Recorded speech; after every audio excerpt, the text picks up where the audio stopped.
अस्सलाम वालेकुम dear students, क्या हाल है जी आपके। उम्मीद करता हूँ आप सारे ठीक और खुशहाल होंगे। शुरू करते हैं अल्लाह के पाक नाम से जो बहुत ही मेहरबान और निहायत रहम करने वाली ज़ात है। और खुश आमदीद कहते हैं आप सबको पाकिस्तान के most authentic and reliable forum Computest services academy में।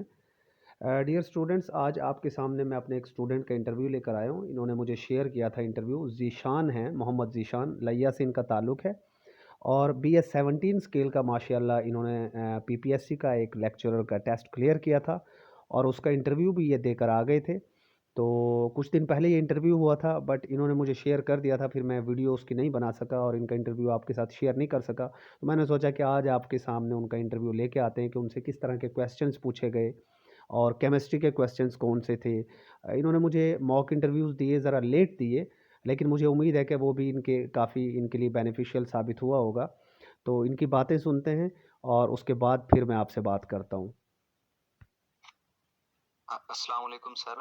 मैं ये सोच रहा था कि अपना इंटरव्यू एक्सपीरियंस आपसे शेयर कर दूं, क्योंकि आपको जो एक मॉक इंटरव्यू दिया था उसका काफ़ी फ़ायदा हुआ, लेकिन मैं ये सोच रहा था कि अगर 3-4 और दे देता मॉक इंटरव्यू तो उससे काफ़ी बेहतरी होती।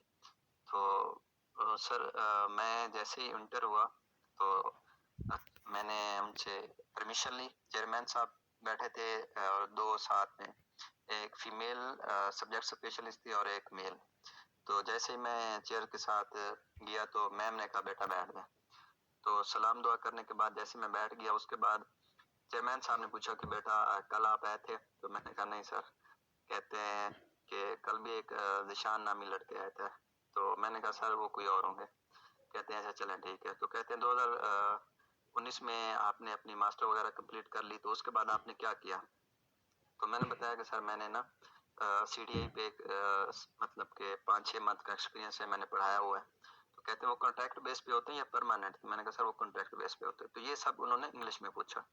उसके बाद मैम से कहा कि आप पूछे क्वेश्चन। तो उन्होंने केमिस्ट्री के रिलेटेड क्वेश्चन, पहले पॉली एक्सक्लूजन प्रिंसिपल पूछा।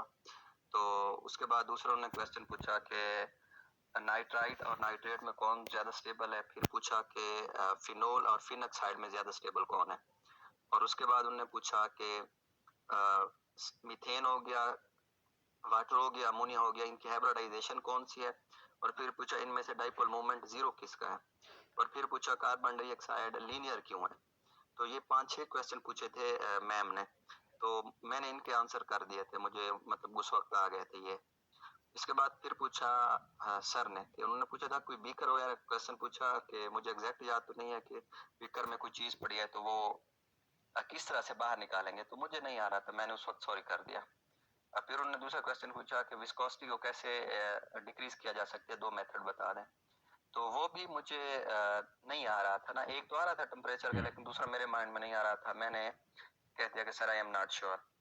तो उसके बाद उन्होंने सरफेस टेंशन के पूछा कि मेजर करने के 2 मेथड बता दें। वो इसके अलावा फिर उन्होंने पूछा कि लेंथेनाइट कॉन्ट्रैक्शन बता दें। वो मैंने बता दिया। फिर पूछा कि सीमेंट में ना जिप्सम कितने परसेंट होते हैं, मैंने बता दिया 2%। तो उन्होंने कहा इससे इंक्रीज कर सकते हैं या नहीं। तो मैंने कहा सर मुझे फिलहाल मतलब कि यही पता है कि ना 2% यूज होता है, मैं इसके बारे में श्योर नहीं हूँ। तो फिर जो हमारे चेयरमैन साहब थे उन्होंने पूछा कि कार्बन डाइऑक्साइड एयर में कितने एटमॉस्फेयर में, मैंने बताया। उसके बाद कहते हैं कि क्या इंक्रीज हो रही है परसेंटेज या डिक्रीज हो रही है। तो मैंने कहा सर इंक्रीज हो रही है। तो कहते हैं कैसे इंक्रीज हो रही है, तो उसके भी फैक्टर्स बता दें। फिर उन्होंने पूछा कि माइक्रो क्या है, इसका एंटोनिम बता दें। और इस तरह से एक लास्ट जो क्वेश्चन पूछा था कि सीमेंट और वाटर का रिएक्शन कैसे होगा। तो मेरे माइंड में ये आ रहा था कि एक्सोथर्मिक पूछ रहे हैं, एंडोथर्मिक, या ये तो पता था कि सीमेंट मतलब के वाटर के साथ रिएक्ट करने से थोड़ा सा ना सख्त हो जाएगा। तो मैंने सॉरी कर दिया उस वक्त। तो फिर सर कहते हैं ठीक है थैंक यू बेटा आप जा सकते हैं। तो ये क्वेश्चन हुए। और उसके बाद रिटर्न में सर ये मैं कहूँगा कि ना साथ में जो 15-20 क्वेश्चन जो होते हैं ना इसके हमारे जो जर्नल के, वो लाजमी कवर करने चाहिए। उसका फायदा ये है कि एक तो जैसे आप तैयारी करवाते हैं वो काफी फायदा होता है। और दूसरा ये है कि या फिर ऐसे कर लें कि जो पास्ट पेपर आप करवाते हैं, पास्ट पेपर शायद इम्तियाज के, वो भी कर लें, वो भी काफी हद तक बेनिफिट होता है। तो बाकी ये है कि सर आपका मैं एंड पे शुक्रिया करूंगा कि आपने काफी हेल्प की, समझाया मुझे। मतलब एक मॉक इंटरव्यू आपको तो सिर्फ एक दिया, अगर 1-2 और देता तो काफी इससे ज्यादा बेहतर होना था। तो बाकी इंशाल्लाह आपका काफ़ी थैंक यू। ओके जी, ये मोहम्मद ज़ीशान थे लिया से। आपने इनका इंटरव्यू एक्सपीरियंस सुना और मुझे उम्मीद है कि आपको इससे काफ़ी फ़ायदा होगा। देखिए, जब आप इस तरह के छोटे-छोटे से इंटरव्यूज़ सुनते रहेंगे तो कुछ क्वेश्चंस आपके माइंड में सेट होते जाएँगे और आपको कुछ चीज़ें पता चलेंगी। तो ये चीज़ें आपके लिए बेनिफिशियल होती हैं, इसलिए हम अपने स्टूडेंट्स के इंटरव्यूज़, उनकी टेस्ट्स वगैरह की कामयाबियाँ आपके सामने लेकर आते रहते हैं और अल्हम्दुलिल्लाह बहुत सारे स्टूडेंट्स हैं जो कंटिन्यूअस वे में हमारे सक्सेस हासिल कर रहे हैं।